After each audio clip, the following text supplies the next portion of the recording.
Fala galera, eu sou o Thiago, você tá no Música Curiosa e talvez você saiba que São Luís do Maranhão é a capital brasileira do reggae. Mas você sabe como isso aconteceu? Se não sabe ou quiser saber um pouquinho mais dessa história, fica aí que eu já te conto tudo. E galera, se vocês gostam desse tipo de vídeo, já se inscreve no canal que toda semana a gente lança mais assim. E segue também a gente nas redes sociais, lá no Instagram e TikTok, que a gente tá sempre postando notícia, curiosidade e um pouco da nossa vida por lá também, tá bom? Bom, hoje em dia o reggae ele atrai multidões lá em São Luís do Maranhão, inclusive inspirando aí a criação de uma dança que é conhecida como agarradinho e que pode se tornar patrimônio cultural.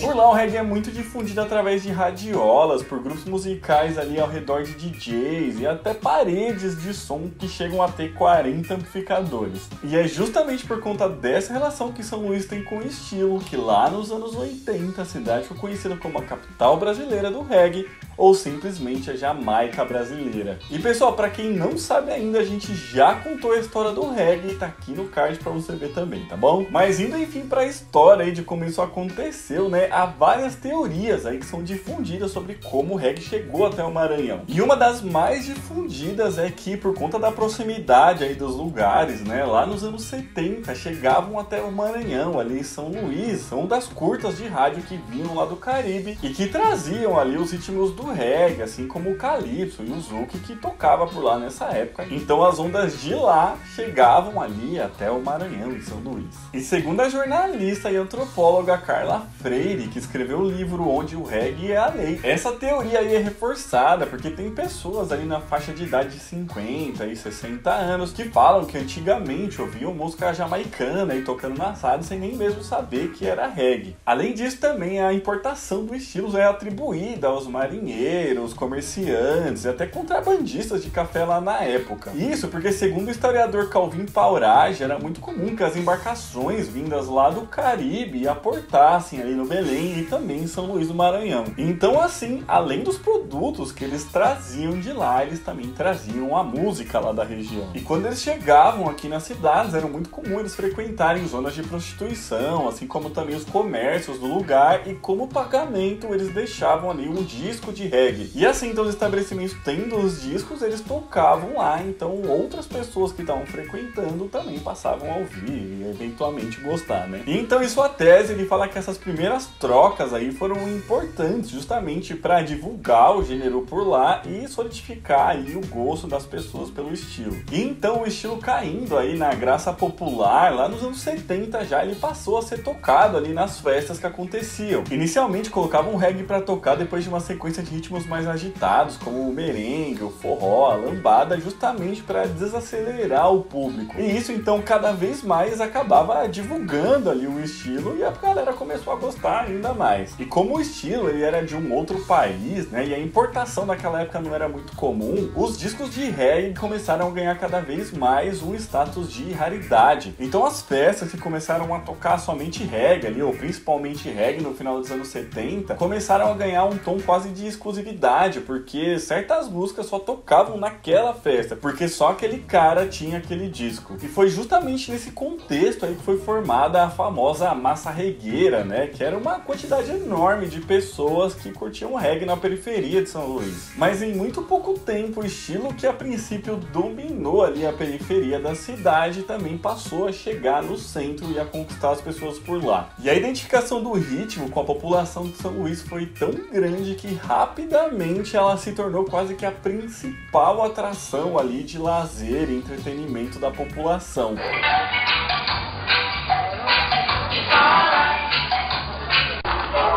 E isso tudo através das famosas radiolas. As radiolas, elas são um equipamento composto por rádios e vitrolas, né? E também trazia uma semelhança ali com os paredões de som, que são conhecidos como sound system lá na Jamaica. E essa cultura da radiola começou a cada vez mais se enraizar na cidade, então os donos delas começaram até mesmo a ir até lá a Jamaica para pegar e comprar novos discos para trazer para cá, se tornando assim verdadeiros expedicionários do reggae. E dessa forma eles iam acoplando ali ao equipamento cada vez mais caixas de som, com o intuito ali de fazer com que o som deles ali chegasse a todos os cantos da cidade.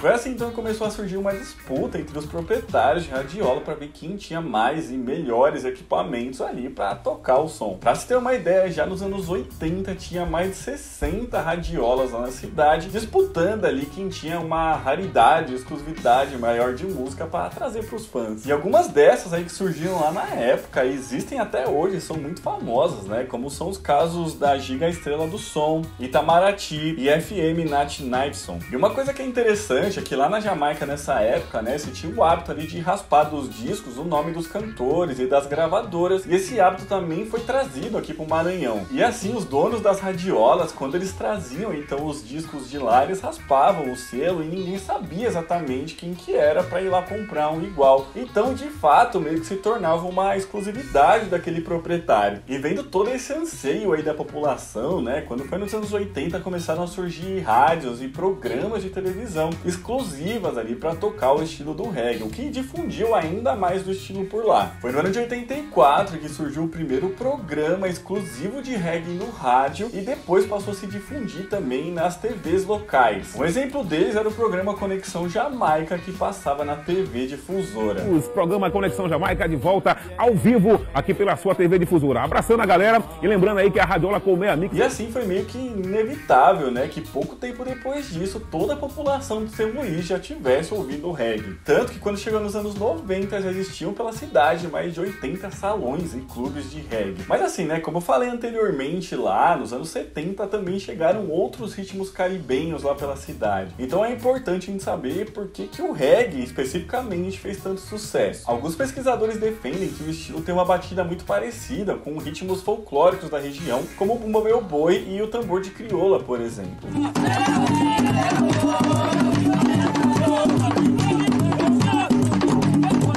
Isso porque a marcação ali das batidas no coro desses ritmos, eles são centrados ali no contratempo, assim como o reggae. Outra coisa é que no reggae a guitarra ela tem um som bem repetitivo ali, que é o que dá a ginga do estilo.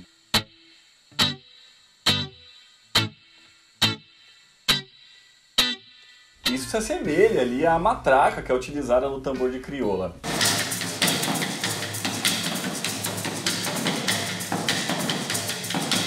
Sem contar que também existe uma identificação do próprio povo, né? Que no Maranhão ali sua maior parte é negra, assim também como a origem do reggae que vem dessa mesma população. E com isso, normalmente, a mesma pessoa que toca o bumba meu boi e o tambor de crioula também toca o reggae. Mas apesar disso tudo aí, o reggae maranhense ele é um pouco diferente do reggae lá da Jamaica. Isso porque o estilo se propagou aqui no Brasil lá nos anos 70, né? Como eu disse anteriormente, mas foi muito baseado ali somente no som de fato, sem se ter ali muito conhecimento da cultura Rastafari e do contexto sociopolítico jamaicano da época. Então assim, enquanto lá na Jamaica se dançava o estilo ali mostrando força, em São Luís ali ela era mais voltada para casais, ali mais romântica e sensual, dando origem ao famoso agarradinho, que é uma invenção local e que, como eu falei anteriormente, pode virar um patrimônio cultural do Brasil. A cultura Rastafari de fato só passou a ser mais conhecida em São Luís em meados ali dos anos 80 e principalmente nos anos 90, que foi quando o reggae, que já era muito popular na periferia, começou a se espalhar para outras regiões e assim chegou a ter os artistas da cidade, que então começaram a formar ali as primeiras bandas de reggae e também entender toda a cultura por trás dele.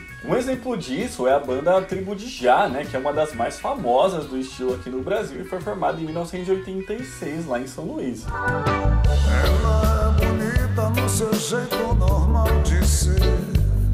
E falando também dessa parte cultural, né, as radiolas, que foram muito importantes para difundir o lugar, continuaram crescendo cada vez mais, tá? Tanto que o discotecário, né, a pessoa que toca ali nem sempre é o proprietário e eles ganham tanta fama que passam a ser mais conhecidas que as bandas e os vocalistas delas, com eles virando ali verdadeiras celebridades locais e participando de vários concursos e tudo mais, enfim, são muito famosos. E foi então dessa forma toda aí que o reggae se tornou lá no Maranhão região, né, um verdadeiro gerador de renda e de empregos, sendo até mesmo um verdadeiro atrativo turístico que impacta diretamente e indiretamente milhares de pessoas por lá. Além disso, é uma expressão cultural tão forte na região que até mesmo jamaicanos passaram a morar lá e a trabalhar com música na região. E sendo tão importante que em 2018 foi criado o Museu do Reggae lá em São Luís, sendo o único voltado exclusivamente para o estilo fora da Jamaica. Ele fica no centro histórico da cidade e é repleto de discos raros, radiolas e objetos importantes da história do reggae maranhense. Mas então é isso, pessoal. Esse vídeo ficando por aqui. Espero que vocês tenham gostado. Se gostaram, já deixa o joinha aqui embaixo, tá bom? Deixa aí seu comentário se você conhecia aí essa história, se você é de São Luís, né, e quiser complementar também um pouco aqui pra gente. Ou se você já foi pra lá conhecer o reggae de São Luís. Eu ainda não conheço, mas quero ir. Aqui dos lados está deixando outros vídeos pra vocês assistirem. Um beijo, até a próxima e tchau!